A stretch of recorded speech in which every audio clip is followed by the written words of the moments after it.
Laut Indonesia secara terus-menerus menghadirkan sejumlah kapal perang striking force dan memperlihatkan taji tempurnya di Ambalat.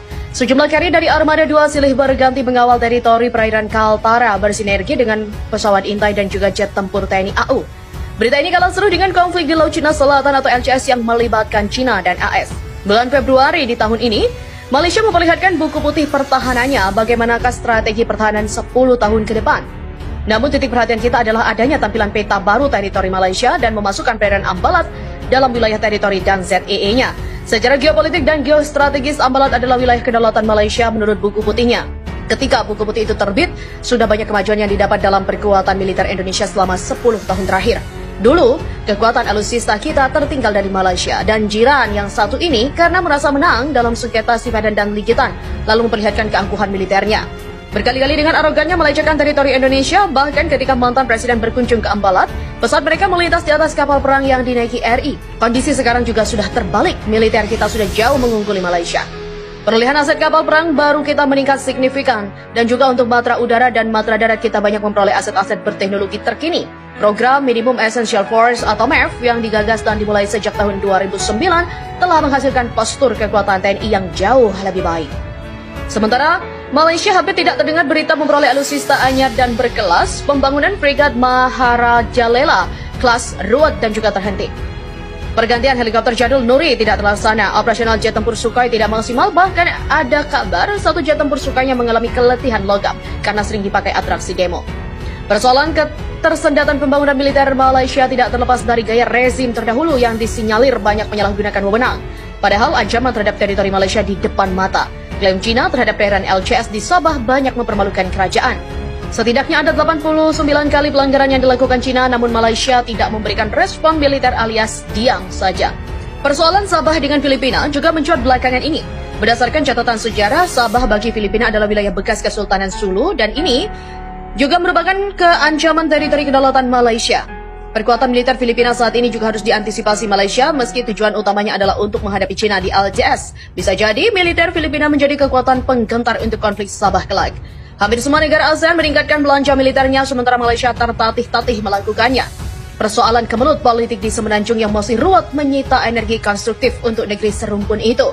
Belum lagi letak geografi Sabah dan Ambalat yang jauh dari Semenanjung dalam bingkai strategi militer akan menyulitkan Malaysia manakala terjadi konflik di Sabah dan Ambalat. Indonesia punya pangkalan militer di Tanjung Pinang, Pontianak, dan Natuna. Bahkan, Natuna mampu melakukan blokade militer jika memang diperlukan. Malaysia Semenanjung akan mengalami kesulitan dalam suplai militer ke Ambalat manakala terjadi konflik. Penyergapan yang dilakukan 2 jet tempur F-16 TNI AU terhadap Hercules Malaysia yang menuju ke Sarawak setahun lalu adalah contoh soalnya. Sekarang saja, Malaysia mengalami kesulitan dalam distribusi kapal perang dan jet tempur. Armada lautnya kekurangan kapal kombatan. Lalu bagaimana menjaga perairan Semenanjung? Lalu terpotong jalur militernya ke Sabah dan Sarawak karena ada pangkalan militer Cina di Paracel dan Spratly, serta pangkalan militer Indonesia di Natuna. Makanya saat ini kehadiran Armada Laut Malaysia di Ambalat nihil, meski buku putih pertahanannya jelas memasukkan Ambalat sebagai wilayahnya. Artinya, buku putih itu tidak bergigi. Sementara kita sepanjang tahun ini mengawal ketat perairan Ambalat karena itu adalah wilayah Indonesia. Pelajarannya adalah apapun itu, kekuatan egois dan diplomasi sebuah negara harus diikuti dengan kekuatan militer yang setara. Civis pacem para belum adalah semboyan kewibawaan militer. Jika ingin damai, bersiaplah untuk perang. Diplomasi militer adalah menjalankan semboyan ini. Jika militer kita kuat dan disegani, maka kekuatan diplomasi kita juga disegani. Jadi sangat memungkinkan tidak terjadi perang karena masing-masing merasa segan. Contoh jelasnya adalah konflik India-Cina baru-baru ini. Karena saling segan yang terjadi kemudian tawuran antar personil yang menewaskan lebih dari 70 serdadu kedua negara bukan karena letusan senjata. Kehadiran sejumlah kri dan jet tempur di Ambalat adalah diplomasi militer untuk menunjukkan kekuatan militer Indonesia sekaligus untuk menegaskan maruah dan kedaulatan teritori NKRI. Ada 2 hal yang menjadi faktor nihilnya kehadiran kapal perang Malaysia di sana. Kurangnya armada kapal perang mereka atau merasa kalah mental teruji nyali dengan kapal perang kita. Armada Jaya TNI AL ternyata sudah bisa mengimbangi kekuatan Angkatan Laut Malaysia. Ya, Armada Jaya 2021 yang tengah dilakukan oleh TNI AL ternyata punya efek penggentar yang luar biasa di kawasan.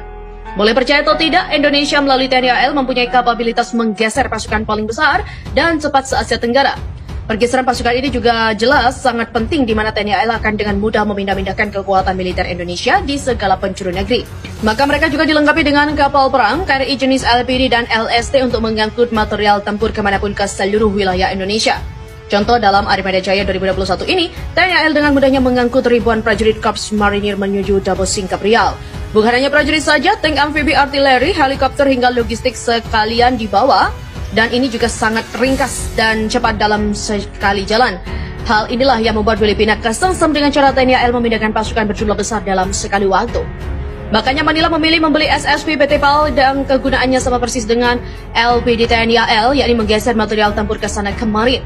Namun kapabilitas Filipina juga belum sebanyak Indonesia lantaran mereka masih kekurangan unsur untuk mengakomodir kebutuhan pergeseran pasukan skala masif. Dalam Armada Jaya 2021, TNI AL mengerahkan hampir 33 KRI berbagai jenis. Di antaranya adalah KRI Remarta Dinata, KRI Bung Tomo, dan KRI Diponegoro.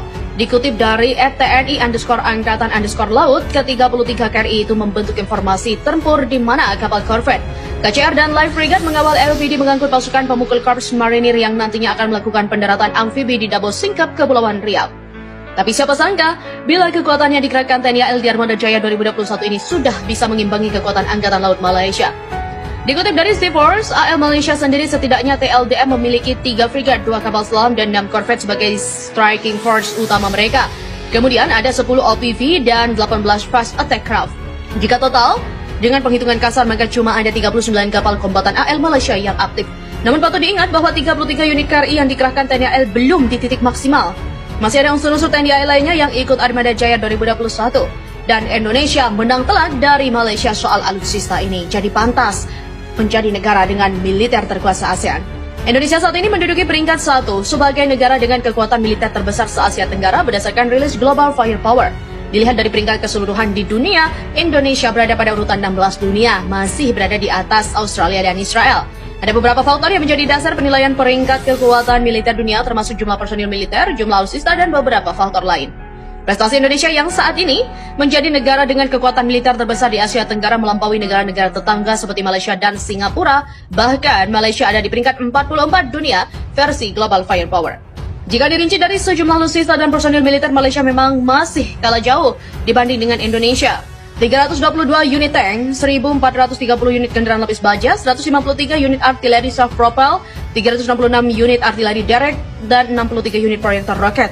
Sementara jumlah alutsista kekuatan darat Malaysia yaitu 48 tank, 1.380 unit kendaraan lapis baja, 196 unit artileri derek, 54 unit proyektor roket. Lalu untuk alutsista, dalam kategori kekuatan laut, Indonesia juga lebih unggul dengan daftar 5 unit kapal selam, 7 unit frigat, 24 korvet, 10 unit mine warfare, 179 unit kapal patroli. Sedangkan Malaysia, 2 unit kapal selam, 10 unit frigat, 6 unit korvet, 4 unit mine warfare, dan 32 unit kapal patroli.